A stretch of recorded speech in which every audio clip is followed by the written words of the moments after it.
सभी को जय जिनेन्द्र। परम पूज्य आचार्य भगवंत शिवकोटि महाराज द्वारा विरचित मृत्यु पर लिखा गया सबसे प्राचीन ग्रंथ जिसमें संलेखना का वर्णन है, ऐसा परम पूजनीय परम आराध्य श्री भगवती आराधना ग्रंथादिराज का स्वाध्याय भव्योदय चैनल के ऊपर निरंतर चल रहा है। निरंतर जैनागम की गतिविधि से जुड़ने, जैनागम के शास्त्रों का विवेचन एवं जैन धर्म के बारे में जानने के लिए भव्योदय चैनल को सब्सक्राइब करें, लाइक करें, शेयर करें। आइए प्रारंभ करते हैं। मंगलम भगवान वीरो मंगलम गौतमो गणी मंगलम कुंद कुंदाद्यो जैन धर्मोस्तु मंगलम सर्वमंगल मांगल्यम सर्वकल्याणकारिकं प्रधानं सर्वधर्माणां जयनं जयतु शासनं जयनं जयतु शासनं जयनं जयतु शासनं सिद्धे जयप्रसिद्धे चौविहाराणाफलं पत्ते वन्दिता अरहन्ते मोक्षम आराहणाकमसो। जय बोलिए देवादिदेव 1080 आदिनाथ भगवान की। परम पूज्य आचार्य भगवंत शिवकोटि मुनि महाराज की। संत शिरोमणि आचार्य गुरुदेव विद्यासागर जी महाराज की। परम पूज्य मुनि पुंगव सुधा सागर जी महाराज की। अड़ाई दीपा समस्त मुनि हारिका संघ की। कल हम देखिए क्या पढ़ रहे थे। कल हम चर्चा कर रहे थे पूजा की, भक्ति की, और हमने जाना था द्रव्य पूजा और भाव पूजा। जो आपके पास संसाधन होते हैं, अष्ट द्रव्य की सामग्री हो आदि होती है, उससे जो पूजा करते हो द्रव्य पूजा, और अपने मन में भगवान के गुणों का स्मरण करना ये द्रव्य भाव पूजा। फिर हमने जाना था सिद्ध भगवान की महिमा को बतलाना, ये जाना। फिर आगे बतलाते हैं जैसे राग और द्वेष से रहित और तीनों लोकों के चूड़ामणि अरहंत आदि भव्य जीवों के शुभ उपयोग में निमित्त होते हैं, उन्हीं की तरह अनेक ये प्रतिबिंब भी शुभ उपयोग में निमित्त होते हैं। क्योंकि बाह्य द्रव्य का आलम्बन लेकर शुभ और अशुभ परिणाम होते हैं। जैसे मनोज्ञ और अमनोज्ञ विषयों की समीपता से आत्मा में राग और द्वेष होते हैं, या जैसे अपने पुत्र के समान व्यक्ति का दर्शन पुत्र की स्मृति का आलम्बन होता है, इसी तरह प्रतिबिंब अरिहंत आदि के गुणों के स्मरण में निमित्त होता है।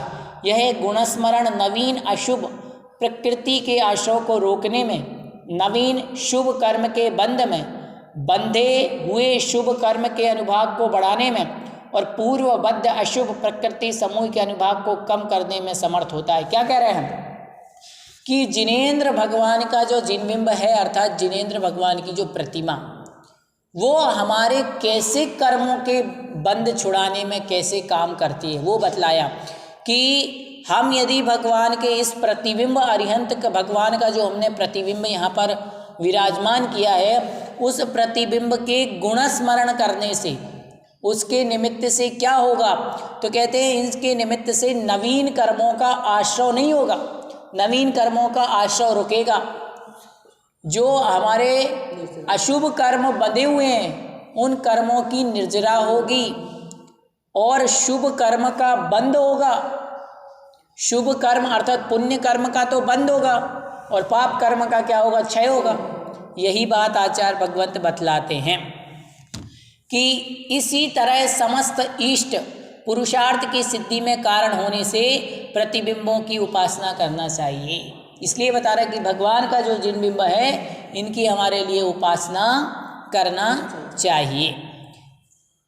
इस रूप से प्रतिबिंब की महत्ता का प्रकाशन चैत्य वर्ण जनन है।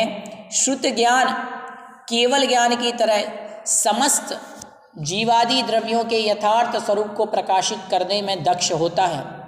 कर्म रूपी घाम को मूल से नष्ट करने में उद्यत शुभ ध्यान रूपी चंदन के लिए मलय पर्वत के समान है।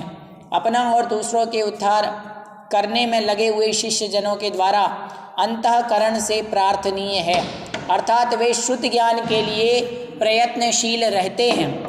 अशुभ आशयों को रोकता है अप्रमादपना लाता है। सकल प्रत्यक्ष और विकल्प प्रत्यक्ष रूप ज्ञान का बीज है, अर्थात श्रुति ज्ञान से ही अन्य ज्ञान पैदा होते हैं। सम्यक दर्शन और सम्यक ज्ञान में प्रवृत्त कराने वाला है।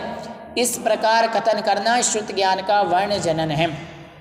धर्म दुख से रक्षा करता है, सुख देता है। धर्म क्या कार्य करता है? धर्म हमारी दुखों से रक्षा करता है, सुखों को देता है, अर्थात जीवन में दुख न आए उससे रक्षा करने वाला कौन है? हमारा यह धर्म है। और नवनिधि और 14 रत्नों का स्वामी बनाने वाला कौन है? धर्म है।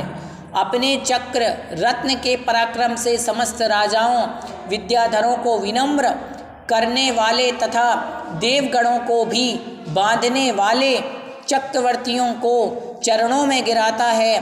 धर्म के प्रभाव से बिना किसी खेद के तत्काल इंद्र पदवी प्राप्त है। जो इंद्र पदवी देवांगनाओं के चित्त को सम्मोहित करती है, उनके चंचल मीन के तुल्य लोचनों में अनुराग को बढ़ाती है। हर्ष के भार को प्रकट हुए सघन रोमांच रूपी कंचुक को उत्पन्न करने में तत्पर होती है। रूप की शोभा बढ़ाने के लिए शातिशय अड़िमा आदि रिद्धियों का संपादन करती है।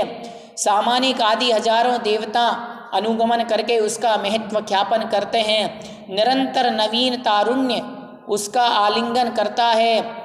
सौभाग्य रूपी बेल के चढ़ने के लिए वह लकड़ी के तुल्य है। उसकी आयु की स्थित अनेक समुद्र के जल बिंदुओं के द्वारा गिनी जाती है, अर्थात अनेक सागर प्रमाण की आयु होती है। वह इंद्रपद सुमेरु, देवकुरु, उत्तर कुरु, नदी, कुलाचल आदि में स्वेच्छा पूर्वक विहार करने में प्रवीण होती है और देवांगनाओं के स्थूल, ओष्ठ, कठिन, उन्नत कुचों आदि से कीड़ा, आलोकन, स्पर्शन आदि की क्रिया द्वारा अपरिमित प्रीति को उत्पन्न कराता है। ऐसा इंद्र पद धर्म के प्रभाव से प्राप्त होता है। क्या इंद्र पद की महिमा बता रहा है कि इंद्र पद की महिमा क्या है? देवियां लाइन लगा के खड़ी रहती हैं, सारे के सारे देव उस इंद्र के चरणों में झुके रहते हैं। इंद्र पद की महिमा ये है। और इंद्र पद किससे मिलता है? धर्म के प्रभाव से मिलता है। ये याद रखना, याद रखना, धर्म से बड़ा कुछ भी नहीं है।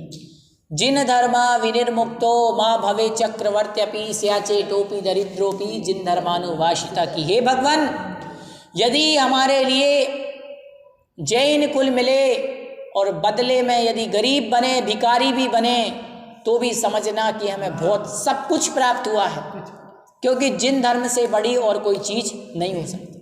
और याद रखना, यदि हमें सारे संसार का वैभव प्राप्त हो जाए और जिन धर्म ना मिले, तो समझ लेना वो वैभव किसी काम का नहीं है।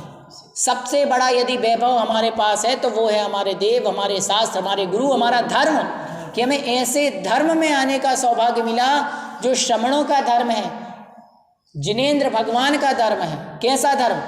इससे बड़ा कोई धर्म नहीं। आप देख लेना, सबसे बड़ी यदि तपस्या है तो जैन धर्म की है। यदि सबसे ज़्यादा सूक्ष्म किसी का श्रद्धांत है तो जैन धर्म का है। इसीलिए जैन धर्म मिल जाए और बदले में कुछ भी ना मिले तो समझ लेना सब कुछ है। इसलिए कभी भी हमें जीवन में ये नहीं सोचना चाहिए कि भगवान हमने अपने जीवन में हमने रुपया नहीं कमा पाए, पैसा नहीं कमा पाए, करोड़पति नहीं बन पाए, हमारी 20 गाड़ियाँ नहीं लगी। किसी किसी की भावना होती है कि भगवान जितनी कॉलोनी है इतना बड़ा हमारा महल बने, जितना नगर है इतना बड़ा हमारा महल बने। याद रखना, ये महल, ये घर, रुपया, पैसा सब छूट जाएगा। हमसे भी ज़्यादा वैभव इंद्रों के पास है, देवताओं के पास है, फिर भी उनकी लोभ कसाए गई नहीं। तृष्णा की खाई खूब भरी, वह रिक्त रही, वह रिक्त रही। ये विषय कभी समाप्त होने वाले नहीं। इसलिए ये हमेशा सोचना कि जीवन में हमारे सारे पुण्य सार्थक इसलिए हो गए कि हमें जैन कुल मिल गया, और जैन कुल जब मिला है तो हमारे लिए इसे क्या करना है? सार्थक बनाना है। तो कह रहे हैं कि इंद्र पद धर्म के प्रभाव से प्राप्त होता है। अब आगे बतलाते हैं कि जिनेंद्र भगवान द्वारा कहा गया धर्म मोक्ष को प्राप्त करने में समर्थ है। जिनेंद्र भगवान ने जो धर्म कहा है वो मोक्ष को प्राप्त कराने में समर्थ है, शक्तिशाली है।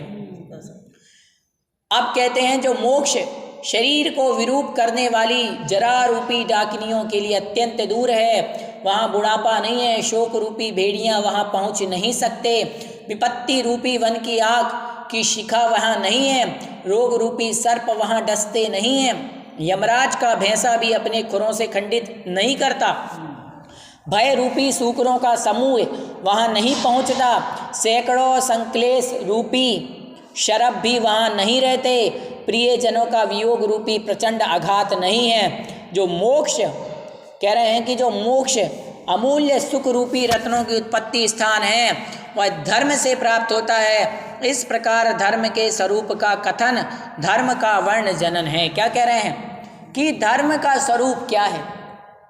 यदि मोक्ष एक बार प्राप्त कर लिया तो मोक्ष में न रोग है, न मोह है, न लोभ है, कुछ भी नहीं है, वहाँ पर कोई कष्ट नहीं है। संसार में जितने प्रकार के कष्ट हैं वो सभी कर्म जनित हैं, और जैसे ही आठों कर्मों से रहित हो जाते हैं सभी प्रकार के दुखों से मुक्ति मिल जाती है। ना वहाँ पर किसी भी प्रकार की रोग है, ना कोई विपत्ति है, ना बुढ़ापा आता है वहाँ पर, ना जन्म होता है, ना मरण होता है। आगे कहते प्रियजनों में प्रिय वचन बोलने में वाचाल बंधु कठिनता से टूटने वाली साकल के समान है, किंतु साधुगण इस साकल को तोड़ डालते हैं। उनका हृदय अत्यंत दुस्तर संसार रूपी भंवर में चिरकाल तक भ्रमण करने से भयभीत रहता है।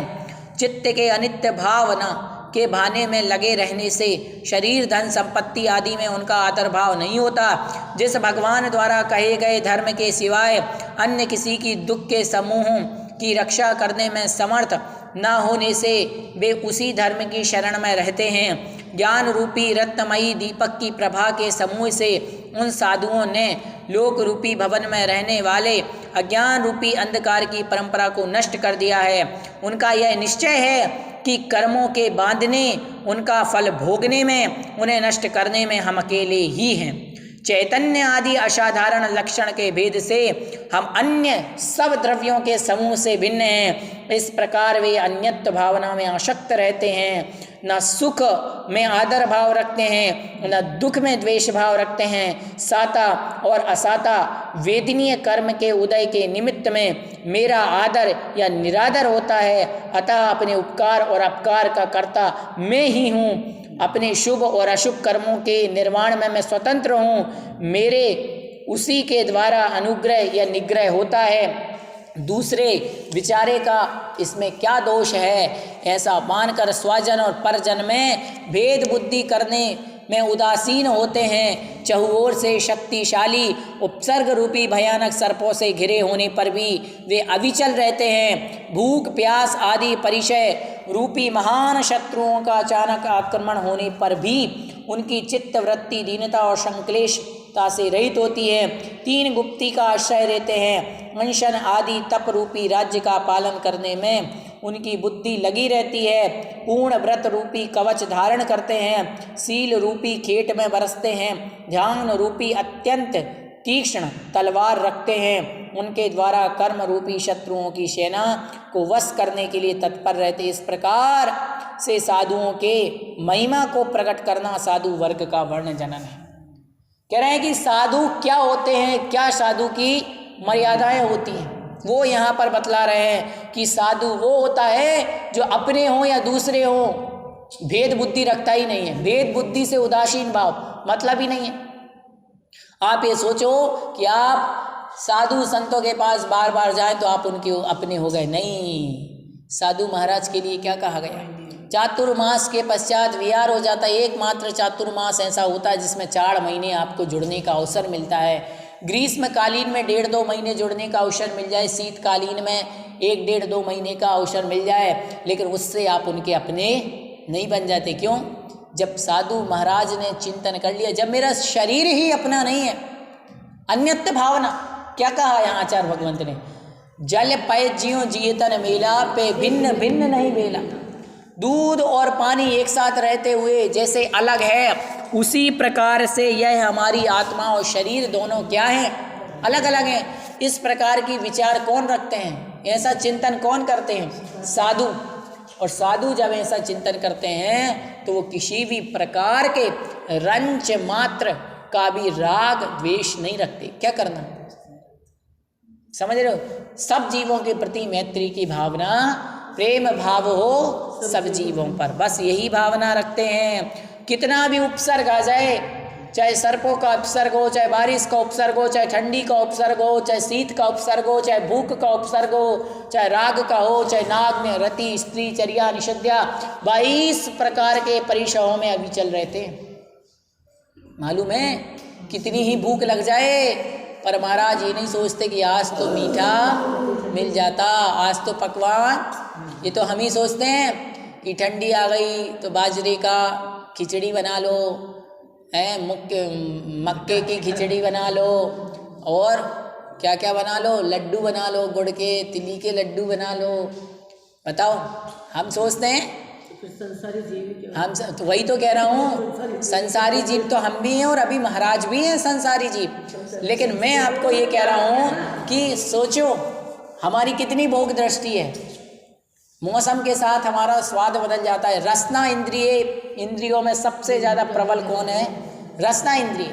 और इसके लिए तो भैया इसको कंट्रोल करना, रसना ये चीज़ दोनों खराब है, बहुत खराब है। अब महाराज ने देखो, आप जो दे रहे हो वो लेना है, चाहे फीका हो, चाहे मीठा हो, चाहे ठंडा हो, चाहे गर्म हो, चाहे रूखा हो, मौन लेकर के आड़ ले रहे। आप वो अंजलि ऐसे इशारे से बताते ही रहो, पर को मालूम ही नहीं चलता कि पानी ठंडा हो रहा है, पानी गर्म हो रहा है, क्या हो रहा है बताइए। सोचिए, इतनी बार, 1 बार, 2 बार, 3 बार, 5 लोग देखने के बाद भी एक बाल उसमें चला ही जाता है, सोचो। और वो बाल अपन नहीं देखते, लेकिन साधु संत देख लेते हैं, देख करके अंतराय आ जाता है।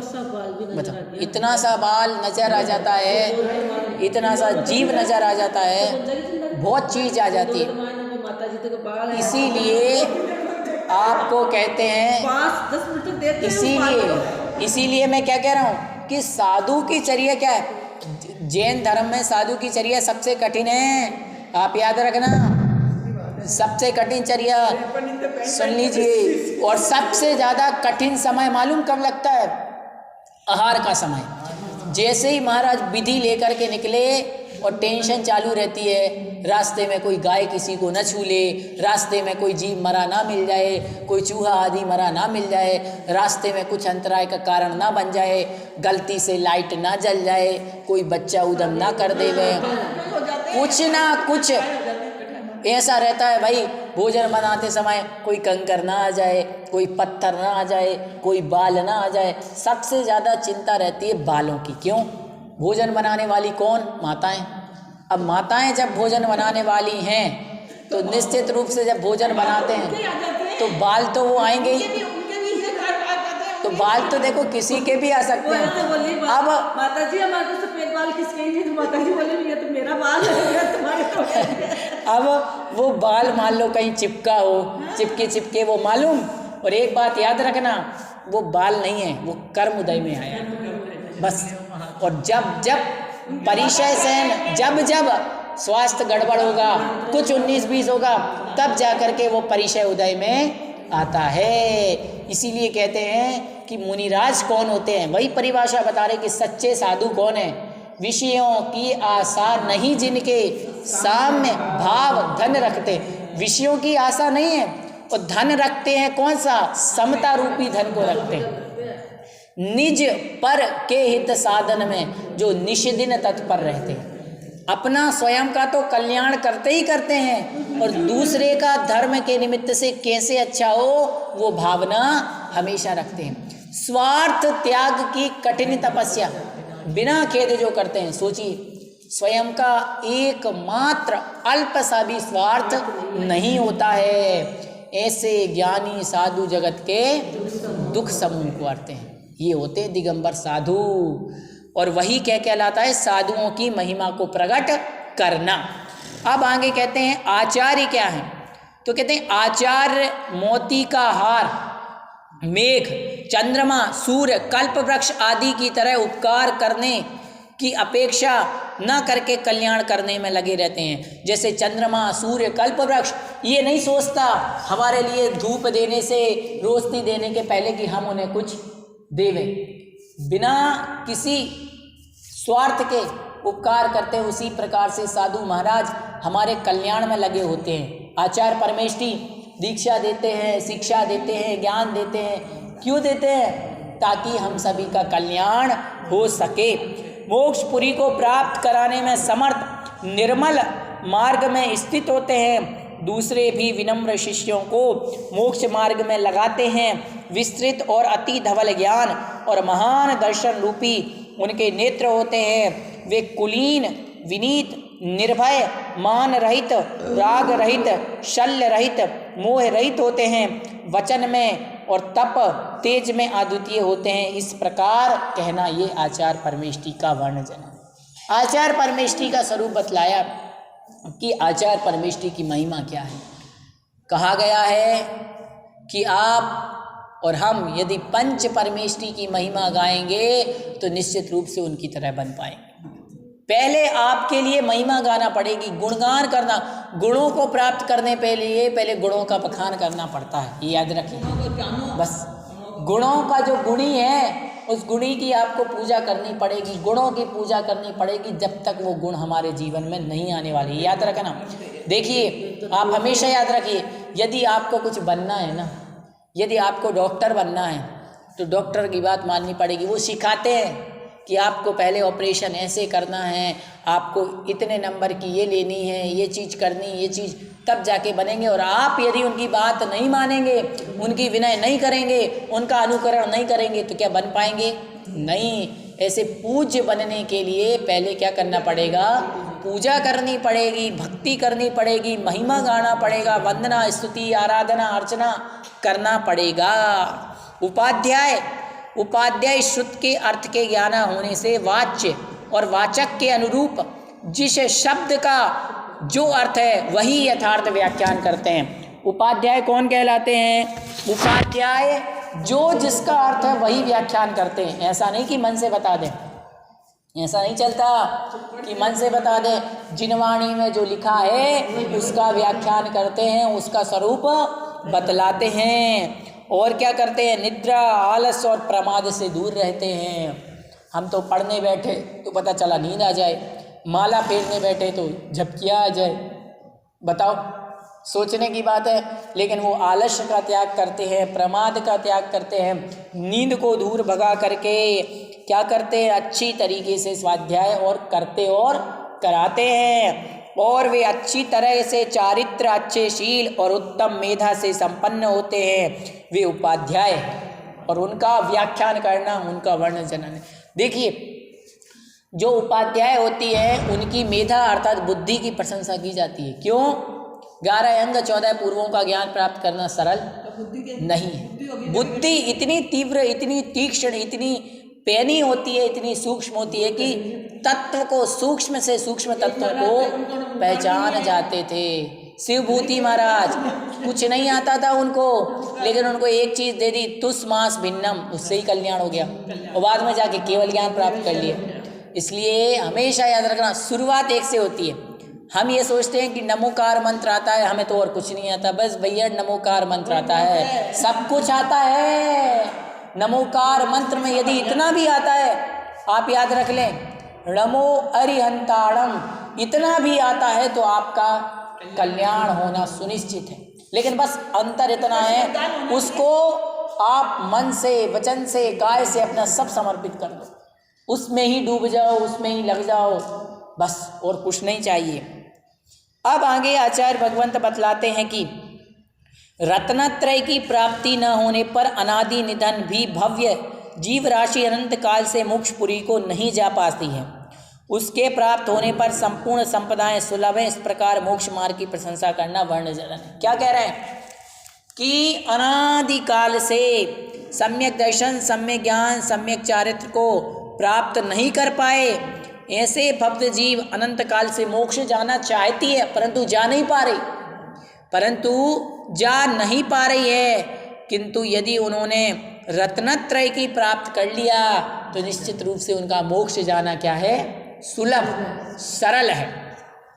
सम्यक दर्शन मिथ्यात्व पटल को उखाड़ देने में समर्थ है। सुन लीजिए, सम्यक दर्शन मिथ्या रूपी पटलों को उखाड़ देने में क्या है? समर्थ है। कितना ही मिथ्यात्व क्यों ना हो, सम्यक दर्शन एक बार हो जाए, मिथ्यात्व की जड़ें समूल नष्ट हो जाती हैं। लेकिन याद रखें, सम्यक दर्शन प्राप्त नहीं किया तो जीवन में कुछ भी नहीं किया। सम्यक दर्शन प्राप्त करना क्या है, बहुत ही आवश्यक है।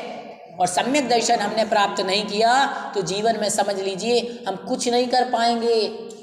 क्योंकि हमेशा याद रखिए, यह मनुष्य पर्याय मिली है तो इसको सार्थक हमें कैसे करना है, सम्यक दर्शन को प्राप्त करके करना है। ज्ञान क्या करता है, सम्यक दर्शन ज्ञान को निर्मल बनाता है, और सम्यक ज्ञान नहीं होगा तो कुछ भी नहीं होगा। और सम्यक ज्ञान कब नहीं होगा, जब सम्यक दर्शन नहीं होगा। अब सम्यक दर्शन ही नहीं है तो ज्ञान सम्यक कैसे होगा, ज्ञान भी मिथ्या होगा।